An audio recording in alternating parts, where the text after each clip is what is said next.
درود به یکایی که شما دوستان خوب و گل عزیزم در سر تا سر کره آبی و خاکی زیبای زمین. خدمتگزار شما مهرزاد هستم. دوستان عزیزم، با یک کار دیگه و یه اثر دیگه از مجموعه فرازمینی ها دقایقی در خدمتتون هستم. اگه موافق باشید با هم دیگه بپردازیم به موضوع بسیار زیبا و قطعاً عجیب امروز.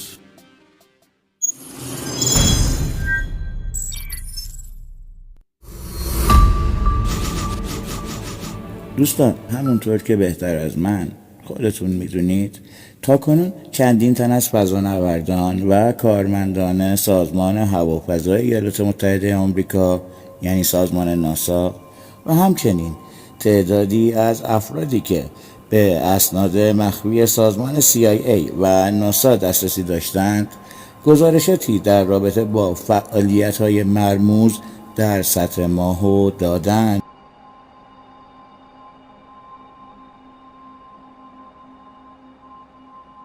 این گزارشات با یافته‌های من و شما و افراد عادی بسیار متفاوته، چرا که گزارشات این اشخاص به دلیل رتبه اجتماعی بسیار بالای اونها از اعتبار بالاتری برخورداره.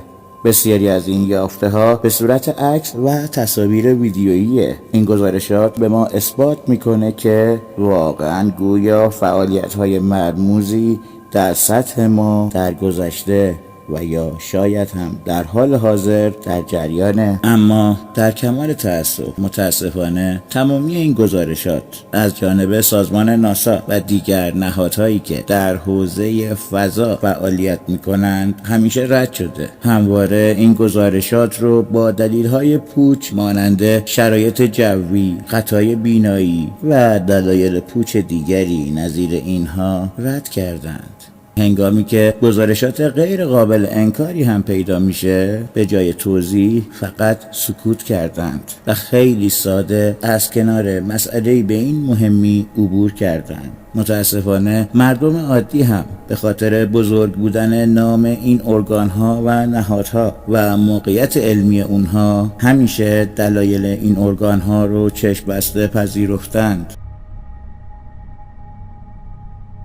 با وجود اینکه کره ماه نزدیکترین فاصله با زمین رو داره، اما به دلیل پنهانکاری ناسا و دیگر سازمان‌های دولتی ما شناخت کاملی از سطح ماه متاسفانه نداریم و همیشه برای ما کره ماه کره‌ای سرشار از عجایب و ناشناخته ها بوده. نه تنها درباره کره ماه بلکه تمامی اخباری که در ارتباط با فضا از سمت سازمان ناسا و دیگر ارگان‌ها به ما میرسه همیشه بسیار کم و ناچیز و تا به حد بسیار زیادی به دور از حقیقت ماجرا بوده. شاید ما با کمی تحقیق و جستجو به مدد یاری اینترنت به راحتی میتونیم بفهمیم که این سازمان ها از حقیقت وجود حیات فرازمینی بر سطح ماه کاملا باخبر هستند، اما متاسفانه همیشه این حقیقت رو از عموم مردم پنهان میکنن و همیشه موضع اونها در ارتباط با حیات هوشمند فرازمینی تنها شاید همین یک جمله است. تا به امروز ما هیچ گونه شواهد و مدارکی در رابطه با حیات هوشمند فرازمینی در دست نداریم. بله، با همین یک جمله همیشه از کنار این ماجرای مهم عبور کردند. کافیه کمی بیشتر وقت بذارید. در برخی از تصاویری که از سطح ماه به زمین مخابره شده به راحتی میتونین متوجه بشین که سازمان ناسا چیزهایی رو در اون تصاویر پاک یا محو نموده. مانند چی؟ مانند این تصاویر. خواهش میکنم خوب نگاه کنید.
دیدید؟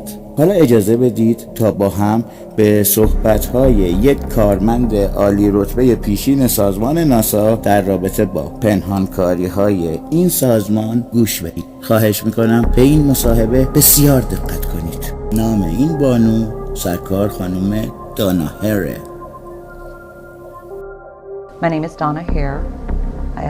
During the 70s and 71, I worked in the Building 8 of NASA for a contractor, Philco Ford. They've changed their name several times, and over the years, I worked in the photo lab, I worked in different areas of the company, on and off site. During the 70s, I don't know the exact date, but I walked into the photo lab, one of the restricted areas. I did have a secret clearance, which I was not aware at the time. There were clearances higher than I had, because those clearances are supposed to be kept secret, that you have them. So I didn't know. I thought I had the top clearance. I walked into a restricted area, which was not my company. It was the NASA Photo Lab. And there they developed the film from the moon and satellite pictures. This day, that particular day, I walked into the photo lab in the restricted area, and this was between missions. One of the gentlemen I had been friends with, and I still talk to occasionally, he pointed my attention to one area of this mosaic. It was one panel of a mosaic, which are several panels put together to form a larger picture, and these were either, I believe they were satellite pictures. I'm not sure, they were aerial, looking down. And I said, this is really interesting. He explained everything, and then he, with a smile on his face, he said, look over there. And I looked, and in one of the photo panels, I saw a round white dot. And at the time, it was very crisp, very sharp lines on it. And I said to him, what is that? Is that a dot on the emulsion? And then he's grinning, and he says, dots on the emulsion don't leave round shadows on the ground. And there was a round shadow at the right angle, at the correct angle, the sun shining on the trees. I saw pine trees. I didn't see a coastline. I don't know where this was. But I looked at him, and I was pretty startled, because I'd worked out there several years and never seen anything like this, never heard of anything like this. And I said, is this a UFO? And he's smiling at me, and he says, I can't tell you that. I can't tell you that. What I knew he meant was, it was, but he couldn't tell me. So I said, what are you going to do with this information? And he said, well, we always have to airbrush them out before we sell them to the public. And I was just amazed that they had a protocol in place for getting rid of UFO pictures. So as a precaution, they were put in quarantine for a little while. This particular man was in quarantine with them and was part of their debriefing. He said that a lot of them talked about their experience in seeing these craft follow them. I believe there was 3 on the moon when they landed. And I think, and this is the best of my memory, that the code word was Santa Claus for these craft. And then some that wanted to talk were threatened. If they talk, they've signed papers not to talk. They have their retirements taken away. I was just overwhelmed with that piece of information, because I started asking questions. Certain people that I would know were key people in the organization. I'd take them away from the site. We'd go to lunch, and I'd talk to them. And alone, they would tell me things, and then swear if I ever said they said it, they would say I was lying. One gentleman that I knew very well was in quarantine with some of the astronauts. He said just about every one of them has seen things when they went to the moon that were, and in fact, one said that they were there. Craft were on the moon at that time. And this man has disappeared off the face of the earth. I've tried to find him, but I have his name. I've given to Dr. Greer. I'm sure he can find him. But a lot of the astronauts are told to keep it quiet, and they're good Americans too. I mean, it comes under the guise of national security. That's just something that I feel over the years has been kept quiet, and how it's been kept quiet, I don't know. I have no idea. I asked guards, security guards. I ran into another security guard that was forced to burn a lot of UFO pictures. And he told me, he came into my office one day. This was when I worked at another job. He came into my office and he was very frightened. And he said, Donna, I heard you were interested in this subject. He said, I used to work out there. And one day, some soldiers came in the fatigues and had me burn pictures. And he said that he was burning them, and he was forced not to look at them. But he was tempted. He looked at one of them, and it was a UFO on the ground. Shortly thereafter, he was hit in the head with a gun butt, and he still had a scar on his forehead from that being knocked out because he looked at the picture. Now, this gentleman was terrified. He was scared out of his mind. And he also said that in the picture it was a UFO with little bumps on it. It looked like it had just landed. It's very hard to know this. But again, I have talked, the people that know about it. And it's like a little underground. They'll come to me and talk to me in private. And they're afraid. Most of them are very afraid. And I guess I'm not afraid because I wasn't debriefed. There was a point in time I had some people come out and tell me I shouldn't talk about this. They didn't threaten to kill me, but I got the message I shouldn't talk about it. But I'd already talked about it so much it didn't really matter anymore to friends, and people either know it or they don't know it, or they're not sure. And like I said in the informal congressional hearing, I really started feeling like this topic was about like sex. Everybody knew about it, but nobody talked about it in mixed company. I don't want to hurt anyone, and I trust Dr. Greer. I feel he's done everything he said he would do as far as protection, secrecy of what I give him for now. I want it to come out when it's necessary and proper and it can do something. I don't want people that are trying to go around cleaning up their mess and getting rid of these people or hurting them or challenging them or making them so frightened they move away, like this one particular man I know of that has just disappeared off the face of the earth. He has disappeared. I just don't want that. I don't want them to, a lot of people have asked me, well, what senators were at this congressional hearing? Which witnesses do you know, and what are names? And I don't give that out in public. Greer has them locked up.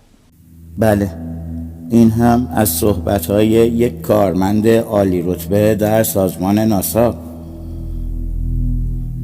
اجازه بدید حالا با هم به برخی از تصاویر دستکاری شده توسط سازمان ناسا نگاهی دوباره بندازیم.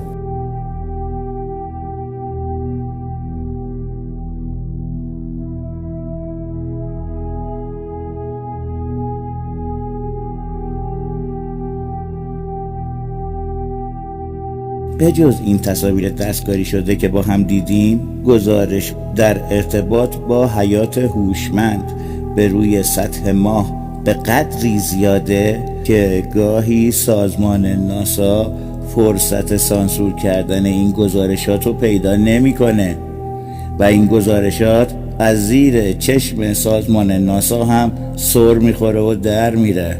نگاه کنید.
دوستان، آیا شما به حیات هوشمند فرازمینی باور دارید؟ اگر پاسختون مثبت و بله هست، به نظر شما در سطح ماه چه خبره؟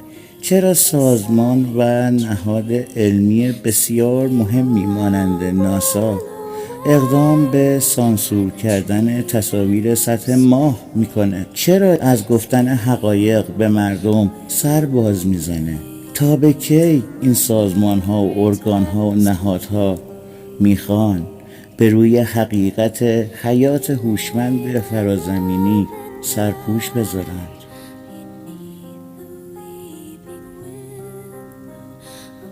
به نظر تو دوست عزیزم، آیا سرانجام روزی میرسه که بالاخره اعترافی هم از سمت سازمان ناسا در رابطه با حیات هوشمند فرازمینی ما بشنویم؟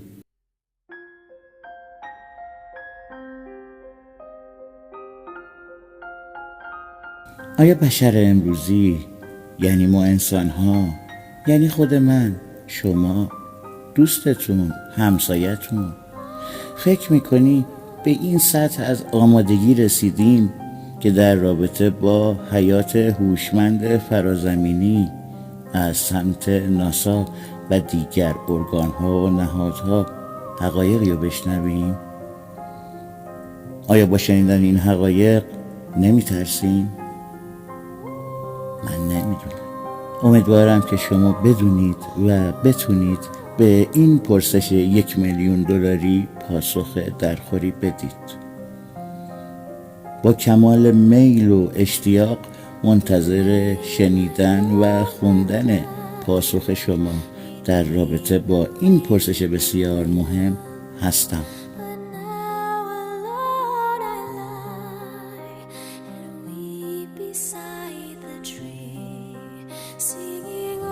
از اینکه منو تا پایان و تا انتهای این اثر و این کار مانند همیشه همراهی کردید، منو تنها نذاشتید، بی‌معرفت نبودید، از تو دوست عزیزم، از شما خواهر گل و نازم، همچنین شما برادر نازنینم، کمال تشکر و سپاسگزاری و قدردانی رو دارم. امیدوارم که توفیق دیدار شما عزیزانم رو از نزدیک روزی داشته باشم. دوستدار یکایک شما، خدمتگزار همیشگی شما، مهرزاد.